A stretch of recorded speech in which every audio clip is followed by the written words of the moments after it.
Last time on Brad's Wheel of Coins, we visited Ceylon, otherwise known as Sri Lanka. The wheel has chosen that we go to Bermuda. So here we go. Bermuda is a predominantly English-speaking country in the North Atlantic Ocean. As you can see, it's kind of in the middle of nowhere. It's about 1,000 miles from everywhere. It's a self-governing British overseas territory, and it's known for its pink sandy beaches.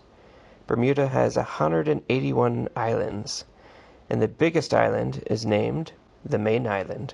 The capital of Bermuda is Hamilton. So Bermuda was discovered by Spanish explorer Juan de Bermudez in 1505. There was no indigenous population when it was discovered.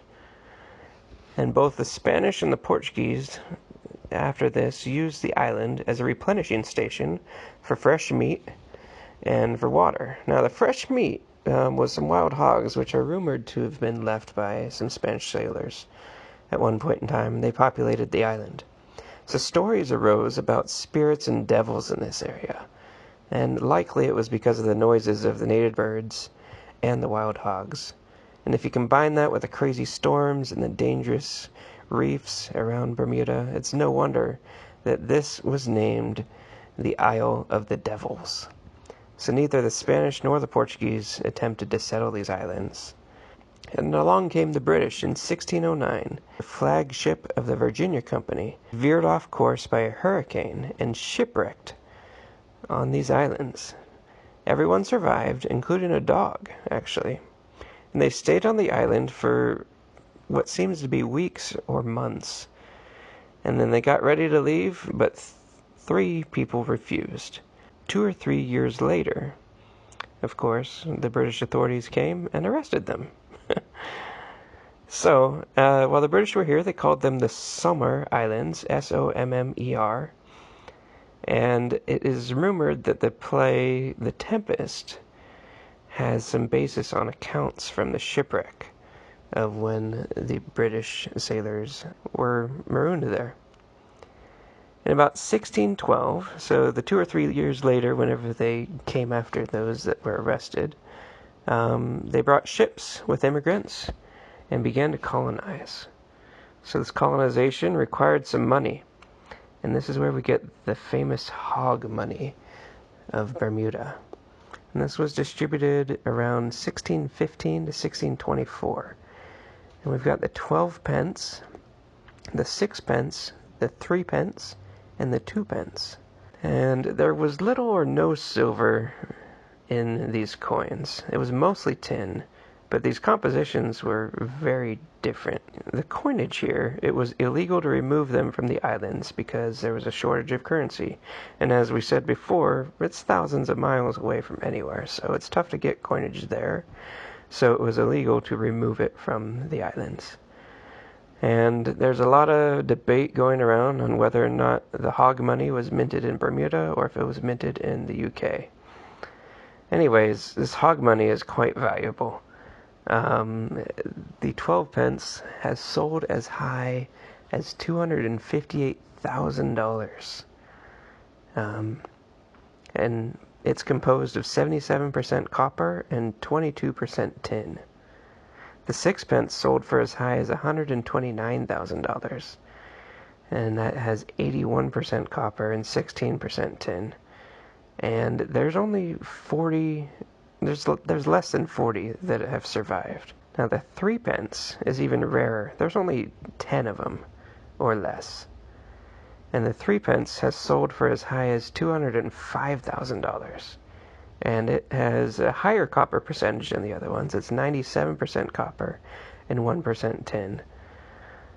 And if you're doing math on these last 3, it doesn't add up to 100% composition because we've probably got a little bit of silver in there, but not much. And then the 2 pence sold for as high as $86,000, which kind of confuses me, but it must be smaller because only 25 of these or so survive. But it's by far the lowest one, so they're not in as great as condition as the other ones. So During this time, the hog money was used, and Spanish currency was also widely used in Bermuda during the 1600s and the 1700s.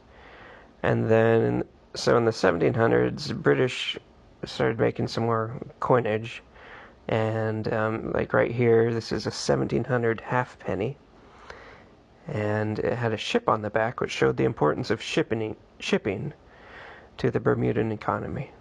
So I thought that was pretty neat. Now in 1842, Bermuda adopted sterling coinage as a Bermuda pound, and thus, at this point, all circulating coinage was exactly the same coinage as used in the UK. There weren't any special varieties used in Bermuda, except in 1959 and 1964. So over 100 years of coins that were exactly the same ones as in the UK. So, in 1959, we had a 92.5% silver 1 crown coin. It was marking the 350th anniversary of the British settlement, and only 100,000 of those were minted. Now in 1964, there was another silver coin. It was another 1 crown, and I actually own this one, and it had 50% silver in it, and there were 500,000 minted. In 1914, paper currency was starting to be introduced on the islands. So we had the £1 note in 1914. In 1920, the 5 shillings note showed up, and that ran till 1957. The 10 shillings note showed up in 1927, and the £5 note showed up in 1941, and the £10 note showed up in 1964. And then in 1970, Bermuda adopted the Bermuda dollar, so they went away from British currency, and their 100 old pence was now equal to the dollar. The next year, Britain decimalized their coinage, so they split off at the right time. Now, this Bermuda $1, they marked it as equal to $1. And so U.S. notes and coins are used interchangeably with Bermudan notes and coins on the islands. But banks charge an exchange rate fee for the purchase of U.S. dollars if you're buying them with Bermuda dollars. So the Bermuda coinage from 1970 to present is a 1-cent piece, a 5-cent piece, 10 cents, 25 cents, and $1 coins. Now, I own the 1970 1 cent. I had a friend from the coin club that had found some coins from 1970 because he was doing that birth year book. The 1 cent has the hog, representing from the hog money. Very same image that was used on the hog money, so it's a nice little throwback there. The 1974 5 cent. And I have a commemorative $1 coin from 1981 for the wedding of Prince Charles and Lady Diana. I thought that was pretty cool. It's made out of copper nickel, so not worth much, but still a nice piece to the collection. Several countries actually did this commemorative around the world, celebrating Diana and Prince Charles being married.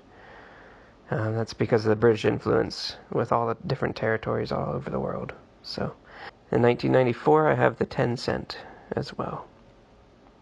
And then something I really found cool was the Royal Navy Dockyard Museum holds a permanent exhibition of Bermuda notes and coins. So, if you ever go there, definitely should go check it out. All right, now it's time to spin Brad's wheel of coins. Where's it going to land this time?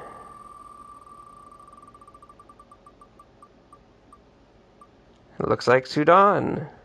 Nice. So we're going to Africa. Thank you for joining me today, and we'll see you next time on Brad's Wheel of Coins and the spotlight country of Sudan.